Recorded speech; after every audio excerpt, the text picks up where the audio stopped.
Tudo bem, gente? Boa noite.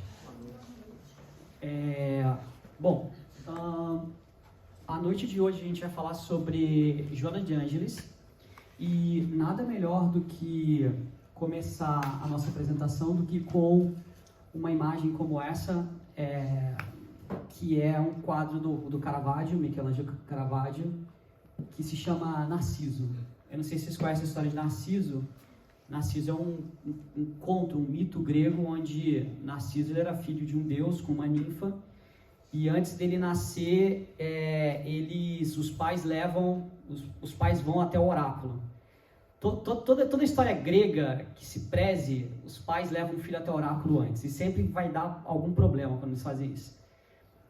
E no caso do Narciso não foi diferente. Quando ele leva no oráculo, o oráculo fala: olha, seu filho vai ser maravilhoso, só que o que acontece é que tudo com ele vai acontecer muito bem, mas ele vai morrer no dia que ele olhar a sua própria imagem. No dia que acontecer isso, vai ser o início da decadência dele. E beleza, Narciso nasce, segue a vida, um garoto lindo, maravilhoso, amado por todos, e super orgulhoso de si mesmo, de ser belo, de ser maravilhoso, mesmo sem ter visto a sua imagem. Ele era belo, ele sabia que ele era belo, ele sabia que as pessoas se encantavam com ele.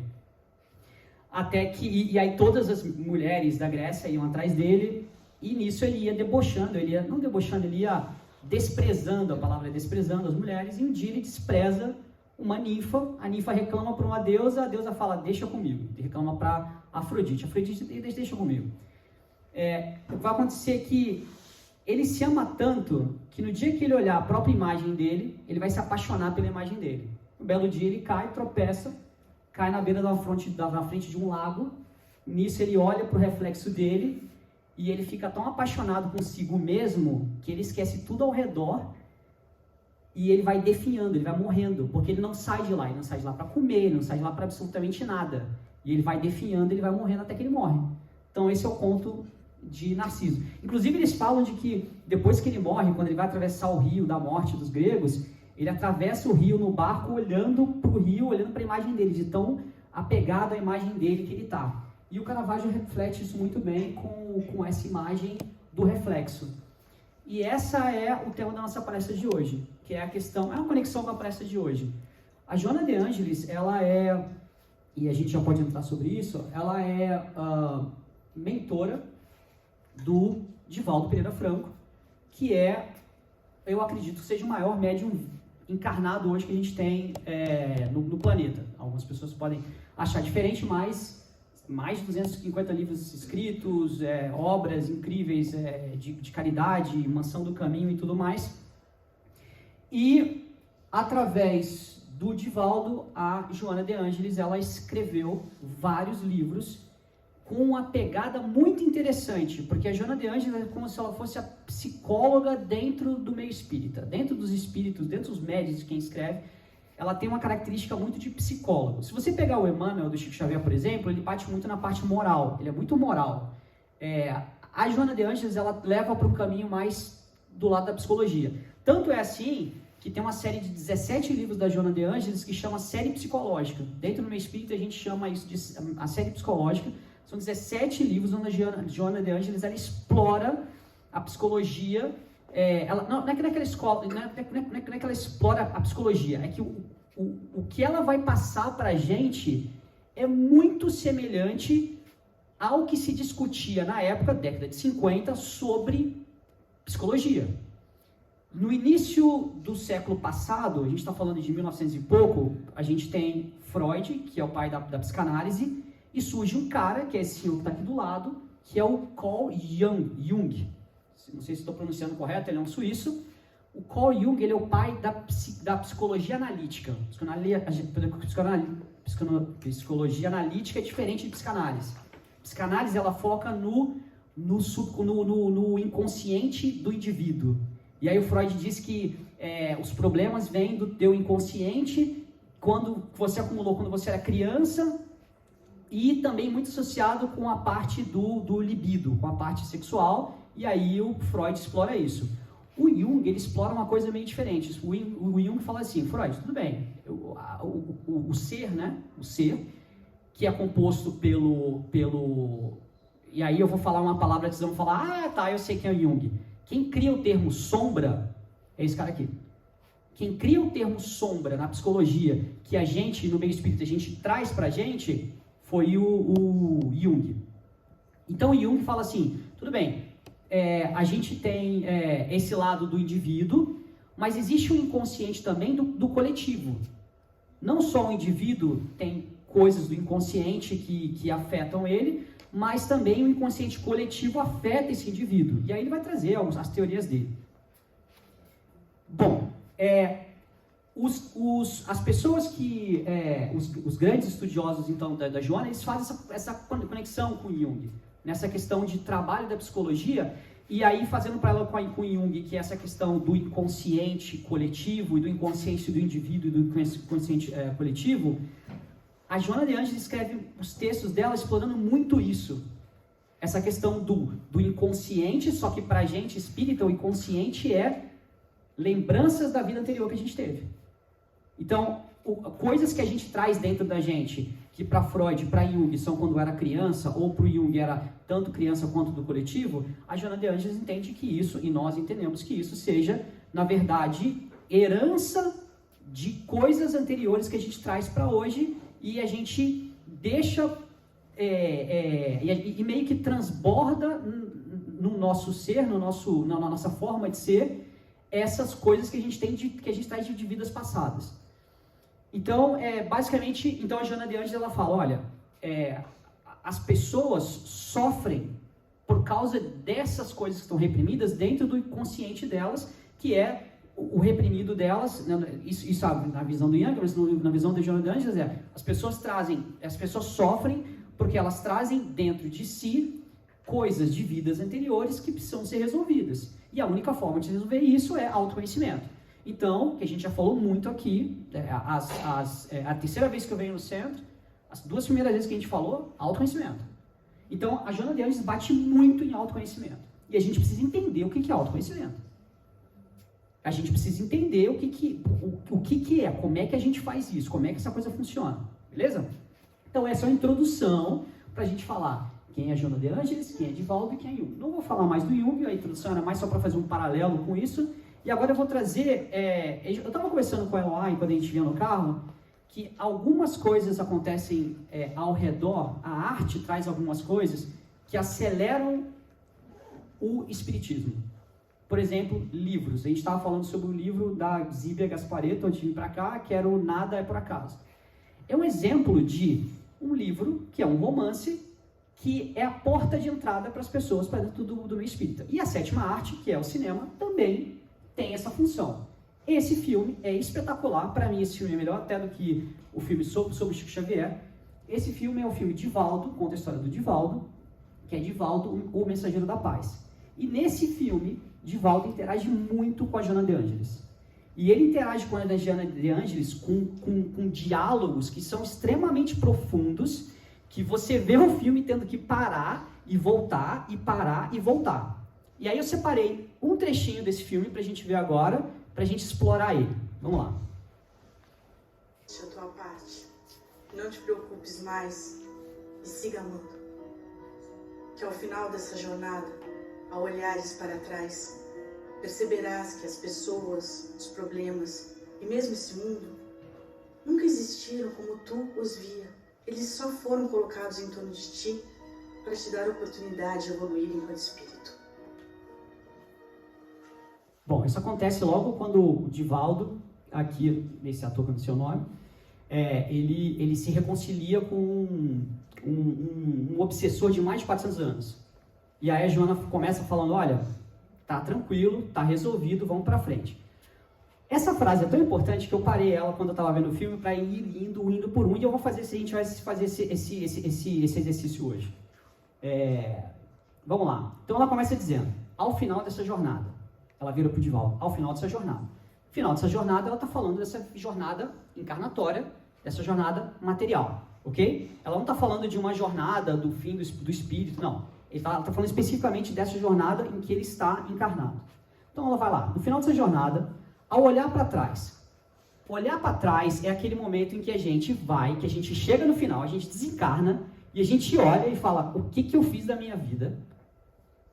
O que eu fiz de bom? O que eu fiz de ruim? Eu vi um filme, que inclusive está agora no Netflix, que é um cara que é um treinador de beisebol. Eu vi esse final de semana. Ele é treinador de beisebol e ele descobre que tem um câncer no cérebro. E aí ele conversa com um amigo dele, ele fala o seguinte, ele fala, cara, quando eu descobri que eu tinha um câncer no cérebro, que eu sabia que eu ia morrer, eu não tive memórias, não veio na minha cabeça memórias de quando eu fui feliz. Me veio na minha cabeça memórias de coisas que eu deixei de fazer, ou mal que eu fiz a alguém. E isso é muito interessante, a gente não lembra dos momentos felizes, a gente vai lembrar dos momentos em que a gente faltou. Isso é muito interessante e isso dá uma palestra inteira, mas não é o ponto da palestra aqui hoje. O que é importante é que, no momento em que você desencarna, você vai olhar para trás e você vai ver tudo aquilo que você fez, de bom e de ruim. Perceberás que as pessoas, ou seja, pessoas qualquer, seu filho, seu pai, sua esposa, todas as pessoas, os problemas quaisquer, e mesmo este mundo, e aí a gente está falando das três coisas, a gente está falando dos seres que a gente se relaciona, a gente está falando dos problemas que são como a gente se relaciona com as coisas, e a gente está falando do mundo em si, a matéria, o que é pesado, o que é pegado. Então vamos lá. Final da jornada, eu vou olhar para trás e vai perceber que pessoas, problemas e todo mundo nunca existiram como tu os via. Aqui é que está a grande sacada, vamos chamar assim, da Joana de Ângeles. Estou sendo super informal com a super mentora que a gente tem, mas é isso aí, é a minha forma de ser. Aqui está a grande sacada da Joana de Ângeles. Nunca existiram como você os via. As pessoas que a gente se relaciona, os problemas que a gente tem e o mundo, eles não são da forma com que a gente se relaciona, com que a gente acredita. De novo, a gente estava pensando, você falou, meu carro quebrou e tal, e eu tenho uma lembrança do seu carro, eu já vou chegar lá. Ok? Vamos lá. Eles só foram colocados em torno de ti para te dar a oportunidade de evoluir enquanto espírito. Olha só, eles só foram colocados em torno de ti. As coisas não surgem por acaso, elas foram colocadas. Existe uma razão, existe um motivo para que você se relacione com as pessoas, com os problemas e com o mundo. A forma com que a gente enxerga isso é absolutamente equivocada. Por quê? Porque a gente enxerga isso sem ter a visão de evolução como espírito. Quando eu vi esse filme, eu falei, peraí, para tudo, vamos refletir nisso daqui. Quer dizer então que a minha família, a forma com que eu me relaciono com a minha família, ela não é da forma que eu acredito que seja? O propósito dela não é. Eu sou casado com a Aline, minha esposa está aqui. Se eu acho que eu sou casado com a Aline, pura e simplesmente porque a gente veio para essa vida e eu encontrei com ela de forma aleatória, eu acredito que, a gente se encontrou por um acaso. Só acredito nisso, que a gente se encontrou por acaso. A gente resolveu se casar por acaso. A gente resolveu procriar ou não por um acaso, simplesmente pelas consequências. Como diz o Zeca Pagodinho, deixa a vida me levar. Se a gente acreditar que eu cheguei nisso e onde a gente está hoje, simplesmente porque foi, é absolutamente equivocado. Se eu me casei com a Aline é porque eu tenho alguma coisa que eu e ela, nós temos que fazer como casal para que eu possa progredir como espírito. Se você tem um filho e você pensa assim, nossa, eu tenho esse filho, o que eu tenho que fazer com ele? Eu tenho que dar educação a ele, ele vai estudar, eu vou botar ele para fazer futebol, eu vou botar ele para fazer não sei o que lá, e depois ele vai para a faculdade, depois ele vai trabalhar. Se você acreditar que o teu propósito como pai é esse, você está completamente iludido. Você tem um propósito como espírito, como algo que é imortal. Essas coisas que a gente vê de trabalho, seja lá o que for, relação de marido e mulher, isso é momentâneo. Eu sei que vai quebrar seu coração, mas isso é momentâneo. Essas coisas não são para sempre. As relações não são dessa forma para sempre. Da mesma forma que eu e a Aline hoje somos marido e mulher, amanhã a gente pode ser irmão, ou pode vir como pai e mãe. As coisas não são para sempre. E a gente precisa entender que existe um propósito por trás. E é isso que a Joana bate. Trabalho. Se eu achar que o meu trabalho simplesmente funciona porque eu tenho que ir lá para ganhar dinheiro, para comprar coisas para casa e tudo mais, e para a minha subsistência, e para que eu tenha dinheiro para também sustentar a casa espírita, e para que eu tenha dinheiro para doar, se eu achar que é isso, eu estou absolutamente equivocado. Eu vou para o trabalho porque eu vou encontrar pessoas lá, eu vou encontrar problemas lá, onde vai me fazer crescer como pessoa. Se eu tenho um chefe que ele é chato, eu tenho que resolver essa situação com ele. Esse chefe, ele foi colocado, o chato foi colocado na minha frente para que eu resolva essa situação com ele, e na verdade eu resolvo essa situação comigo. Vocês começam a entender que por que a Joana fala que a forma com que você vê o mundo é absolutamente diferente do que é a realidade, é ilusão a forma com que a gente vê o mundo. Se a gente vê o mundo achando que as coisas são da forma mais prática que são, é uma visão absolutamente equivocada. Por quê? Porque a gente é imortal. E daí a gente pode trazer essa relação para várias situações da nossa vida. Esse pensamento é muito parecido com o que trouxe Chico Xavier. Chico Xavier, ele diz: você nasceu num lar que você precisa nascer, vestiu o corpo físico que você merecia, mora onde melhor Deus proporcionou, de acordo com o teu adiantamento, possui recurso financeiro coerente com a necessidade, nem mais nem menos, justo para suas lutas terrenas. Entendam que o lar que você nasce, o teu corpo, o teu trabalho, o teu recurso, é um meio para alcançar a evolução espiritual. Você não trabalha para ganhar dinheiro, você trabalha para você se relacionar com as pessoas e crescer espiritualmente, crescer como espírito. Ok? Faz sentido? Bom, muito parecido, é óbvio que é parecido, porque se a gente está falando de Deus, e a gente está falando de uma verdade, verdade só tem uma. Então o que todo mundo está falando vai ser a mesma coisa.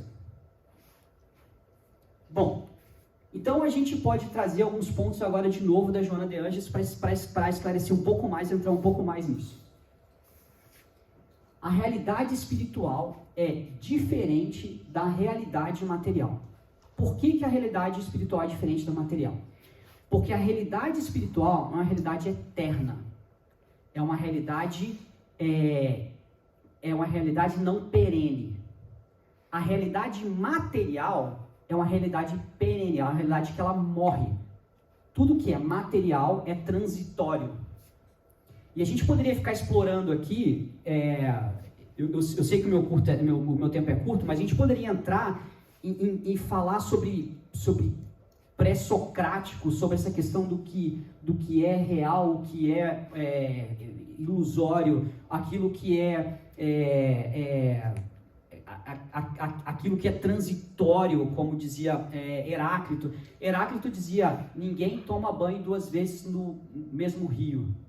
Você nunca vai conseguir tomar banho 2 vezes no mesmo rio, porque quando você entrar, o rio é completamente diferente. Por quê? Porque essa coisa, para a Joana de Ângeles, para nós somos espíritas, isso não é real, isso é uma ilusão. O rio é uma ilusão. Por quê? Porque ele está aqui agora, mas ele não está. Se uma coisa está e não está, então ela não é. Ela simplesmente está em transição. E a gente poderia explicar isso, entrar em muito mais sobre isso, mas não é o caso. O que é importante aqui é o seguinte: a realidade é a realidade espiritual. E a realidade espiritual não existe matéria. Se a realidade fosse material, a gente teria que jogar o espiritismo todo, não só o espiritismo todo no lixo, mas todo o cristianismo e tudo mais que vocês possam imaginar. Bom, próximo ponto. Ilusão do ego. Ego e eu. A Joana de Ângeles, ela faz uma diferença, ela faz uma distinção do que é o ego e o que é o eu. O ego é aquilo que você o ego é quando você se coloca como um ser único e isolado no universo. Você acha que você é único e isolado, você acha que você é especial, você acha que você tem umas características especiais que te fazem diferente do outro. Esse é o ego. E aí do ego nasce também o orgulho. Porque se eu sou diferente, eu sou melhor do que o outro não é igual a mim, eu sou diferente. E isso vai trazendo todas as vicissitudes que a gente já sabe que é um malefício para a evolução do espírito. O eu é o espírito, o eu é a verdade, o eu não é transitório, o eu é a realidade, o eu é a verdade, o eu é o espírito.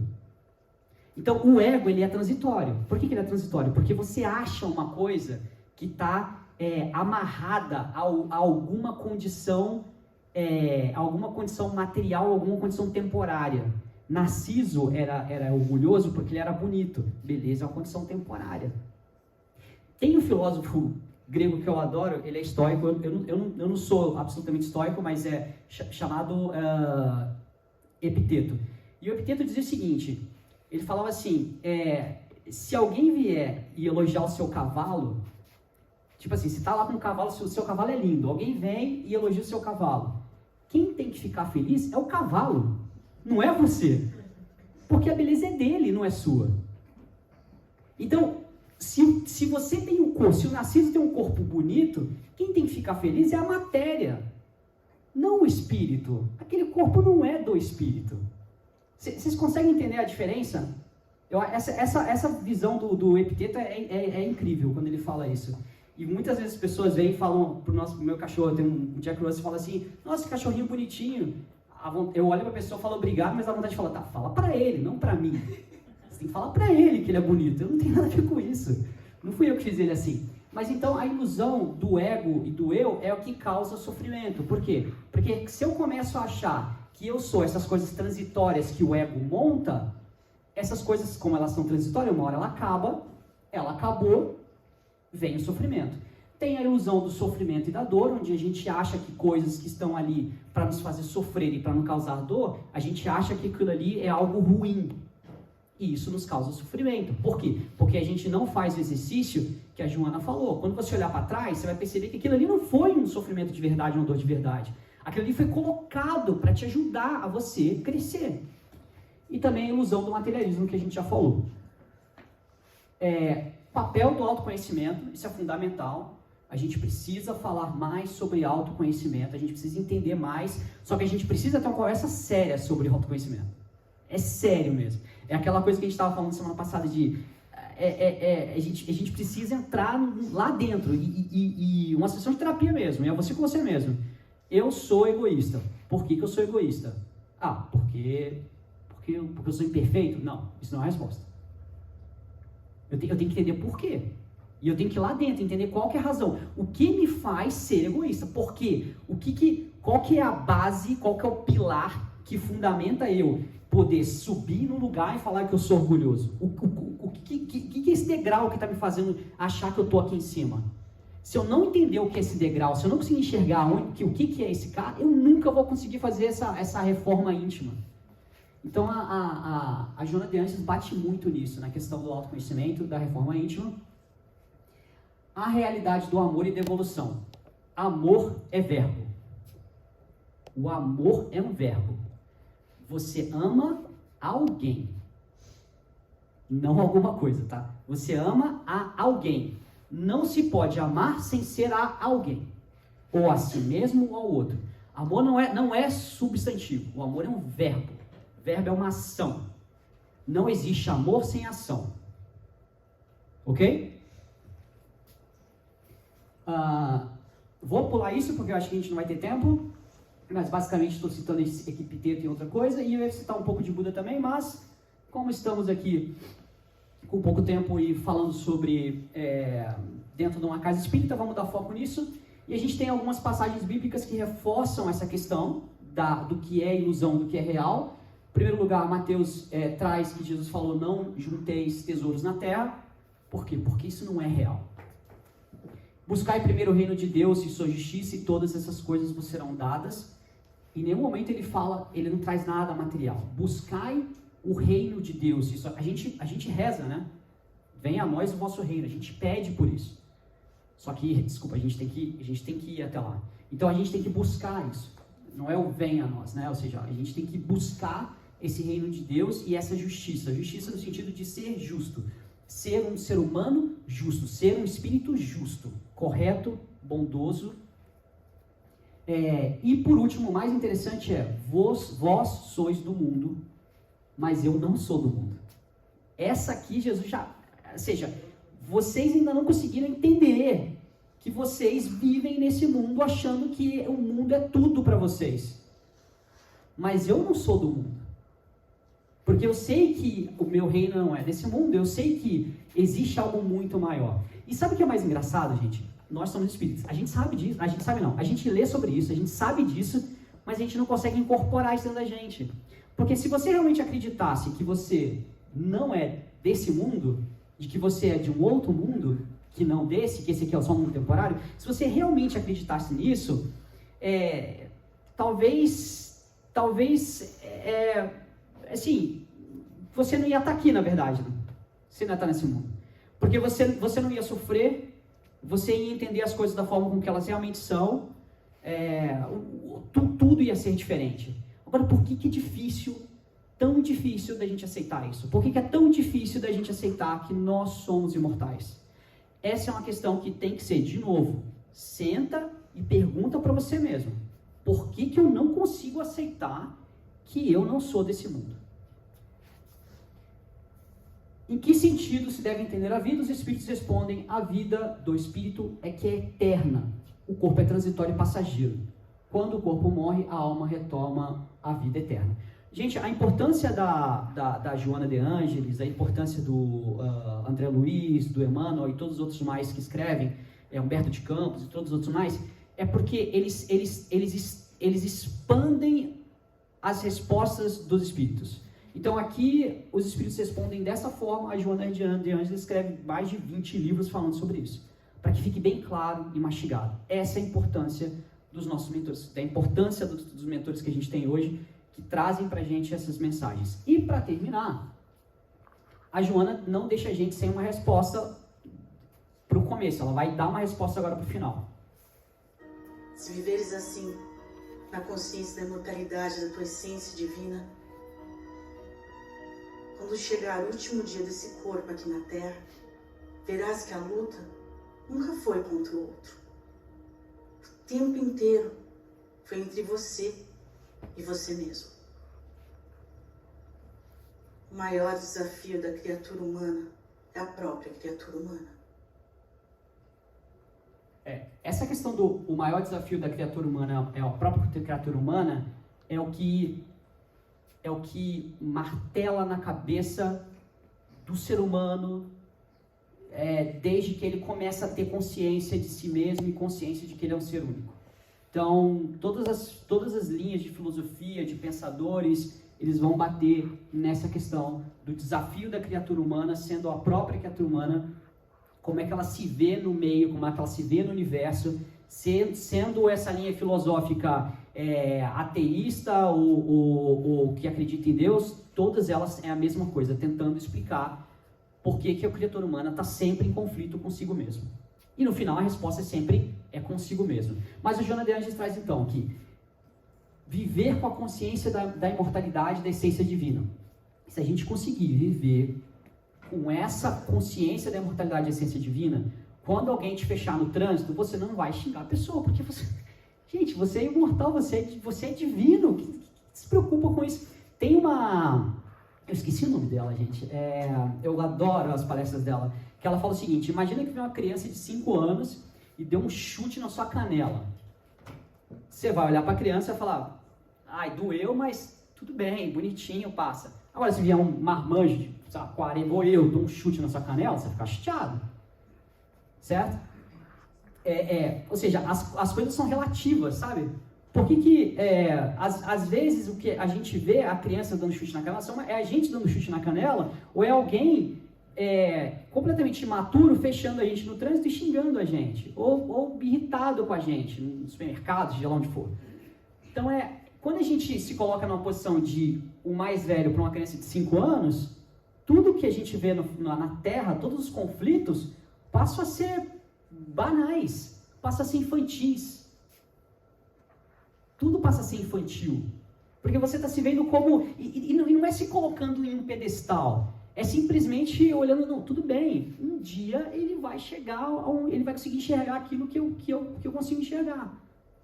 Então, essa questão da consciência de ser um ser eterno é fundamental para a gente se livrar do materialismo e da ilusão do materialismo. Porque ela fala, quando chegar o último dia na Terra, último dia desse corpo na Terra, verás que a luta nunca foi contra o outro. A gente está nessa luta do descobrimento e é a gente com a gente mesmo.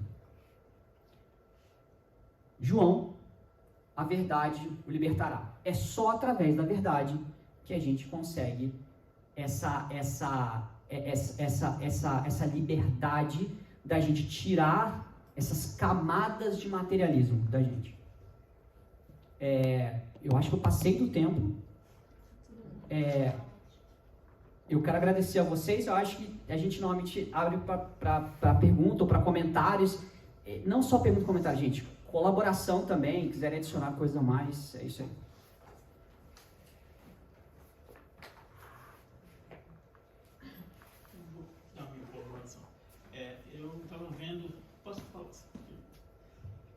Estava vendo sobre Ângela, né? Joana de Ângeles. Ela fala muito da questão da percepção, né? Percepção, a minha percepção e a sua percepção. Uhum. Aí tem uma parte que Deus estava falando sobre ela que você acabou de falar, sobre quando você desencarna, que chega lá, aí olha e vê realmente, nossa, era isso mesmo minha vida? E aí muitos, eles ficam desnorteados porque vê que lá é uma vida totalmente diferente, né? E ela fala que para você se conhecer, você tem que fazer o que você acabou de falar também, uma busca profunda entre você e você mesmo. E daí vem a percepção. O que é interessante, a resposta nunca pode ser... O que é interessante sobre isso é que quando a gente está buscando esse autoconhecimento, a resposta nunca pode ser porque eu sou imperfeito. Nunca.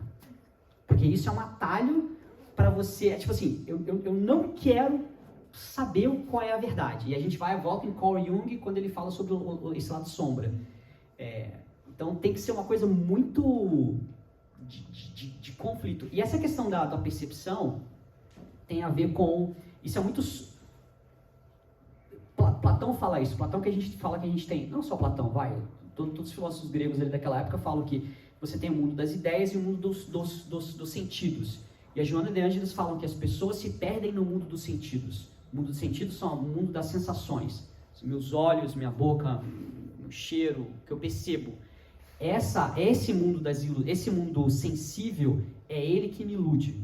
E o mundo realmente que é o que vale é o mundo das ideias, que Platão chama de mundo das ideias, que inclusive, se você ler as obras de Kardec começa falando, Platão disse, vamos começar, toda a base filosófica dentro do Espiritismo começa através de Platão e Sócrates, né? Então, Platão e Sócrates traz exatamente isso. Eu ia falar outra coisa... Bom, esqueci. Eu tenho uma pergunta.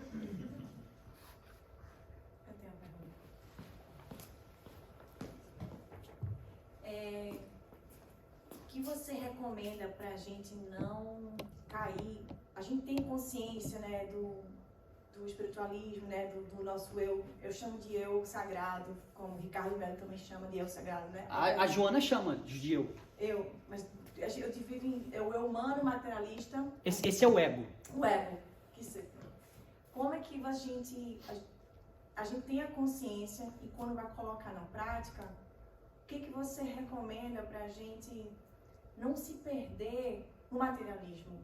Porque se a gente não está vigiante, eu sei que a gente sabe disso tudo, aí vem os problemas e a gente tem que estar muito atento para a gente não se perder e acordar e dizer, pera lá, eu não vou nesse caminho não, porque, entendeu? Não é daqui, isso não importa.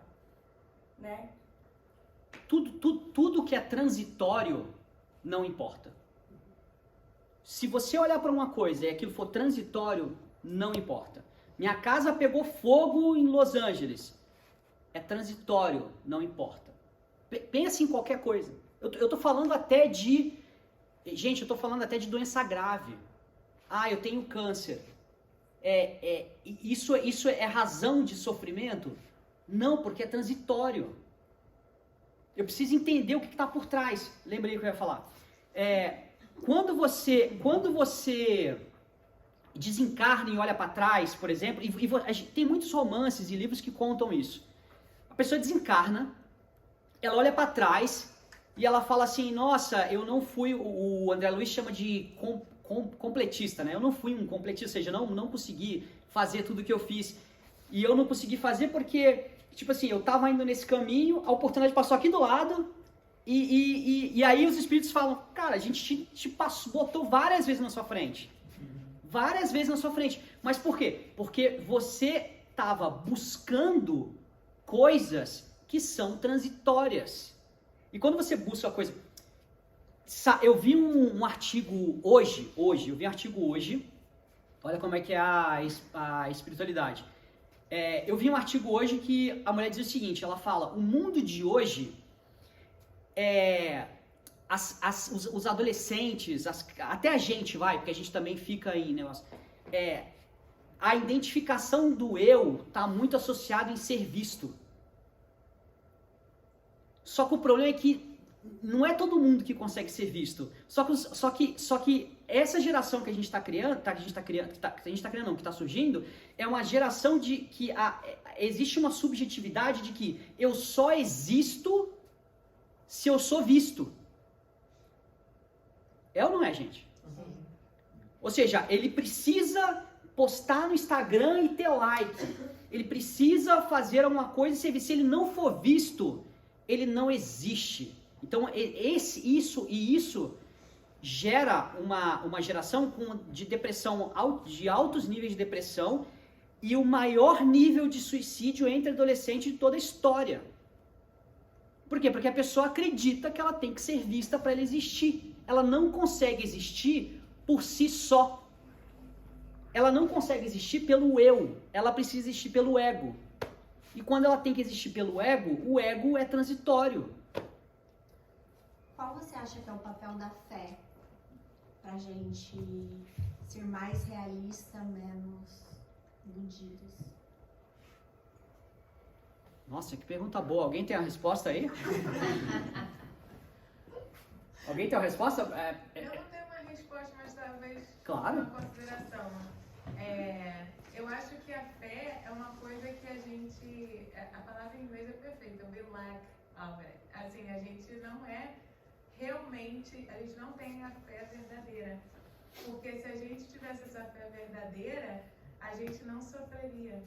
Porque a gente acreditaria que realmente isso tudo é transitório. Então é uma coisa assim, eu falo por experiência. Eu tô passando uma dificuldade e eu falo, desculpa, eu falo, Deus, me ajuda a ter essa fé. Eu quero ter essa fé para acreditar que isso vai passar. Eu sei que vai passar, mas eu quero acreditar de verdade que isso vai passar. Então eu acho que a fé, assim, é uma coisa que a gente precisa ter, fora. Tem uma coisa interessante. Eu não sei se vocês percebem, Kardec ele teve um cuidado muito interessante nas obras dele, que antes dele explicar qualquer coisa, ele precisava definir o que era. Tanto que ele fala assim, espiritismo não existe, eu preciso definir uma palavra. A gente não consegue nem explicar o que é fé. E aí você falou uma coisa muito interessante, é ter a fé verdadeira, uma coisa assim que você falou. Mas a gente não sabe o que é fé. Então se a gente não sabe o que é fé, a gente não sabe onde é que a gente quer chegar. Tu falou sobre isso na tua palestra um pouco tempo atrás.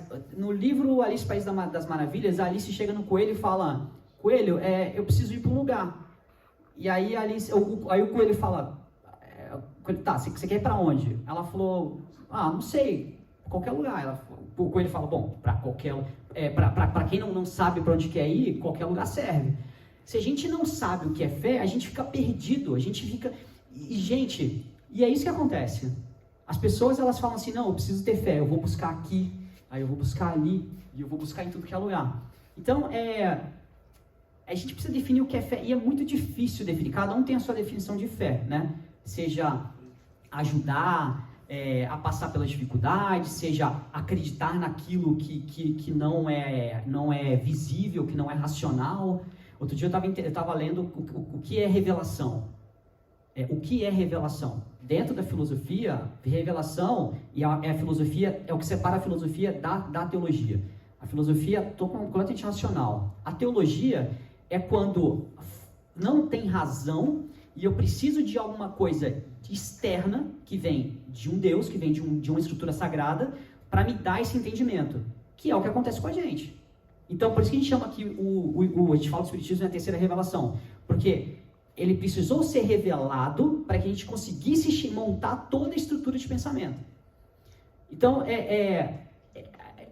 essa questão da fé, eu sinceramente, gente, eu não consegui ainda uma definição pura do que é isso.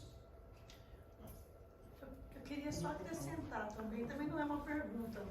Hoje, por acaso, eu também vi numa palestra, assistindo, alguém pergunta por que às vezes, como a gente se afasta de Deus? E a resposta foi, a gente nunca se afasta de Deus, porque Deus está dentro da gente, a gente é uma centelha divina.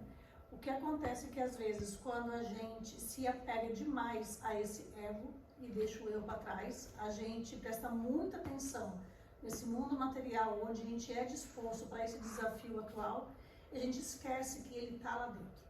Eu acho que aí vem a fé que a gente está falando. É uma coisa que, como tem aquele provérbio, entre a fé e o medo, nas duas situações você acredita uma coisa que você não vê, você escolhe qual delas você quer seguir. Então, está dentro da gente. O que a gente não pode esquecer, pelo conhecimento que a gente já tem, quando tiver muito difícil, que todos nós passamos por todos os dias, a gente parar e olhar para dentro, porque ele está lá. A gente não precisa buscar muito longe. Está sempre com a gente. Hoje, por acaso, também, nada por acaso, né? Vindo para cá, eu estava ouvindo uma palestra e veio isso aí, segundo a fé, eu acho que é isso, está em nós. A gente já vive isso, a gente tem que ter tranquilidade e amor ao nosso eu e tentar, de vez em quando, lembrar que o ego pertence, mas desconectar um pouquinho dele. Jamie ia falar. Tem uma frase que fala, seus medos vão, tenha fé que seus medos vão de fome, que fala isso, Ricardo Melo, não lembro, alguém lembra? Ele tem uma passagemzinha que ele fala, você lembra qual é a frase que ele fala? Alimente sua fé que seus medos morrem de fome. Só complementando o que ela falou, eu lembrando das explicações de Jesus na hora dos milagres, então ele fala, se você tiver, né, a fé do tamanho do caroço de mostarda, né, então aí vem a questão do querer, para onde você quer ir, como você acabou de falar, sobre para onde você quer ir. Então vocês lembram que Jesus, quando alguém pedia algo a ele, o que era que ele falava? O que queres? Então aí está relacionado à fé. O que queres? Então ele nunca dizia, eu quero algo, e nunca dizia, eu quero curar isso aqui. Então, mas ele dizia, a tua fé te curou. Exatamente, ele dizia, o que queres? Então a fé está relacionada... A gente não sabe o que é. Então está relacionado com o que você quer. E falando nessa questão do mundo ilusório e realidade, né? Por exemplo, às vezes você quer algo por causa da moda. Por exemplo, sim, eu quero aquele carro, mas será que no fundo do seu eu, no fundo, você realmente quer aquilo? Por isso que Jesus fala. Então a fé, no meu humilde ponto de vista, está relacionada no que você realmente quer. Então, a Joana de Ângeles chama isso de fuga. A Joana de Ângeles diz que buscar a ilusão é fuga. É fuga. Exato. Por que é fuga? Porque eu não quero ter o confronto comigo mesmo.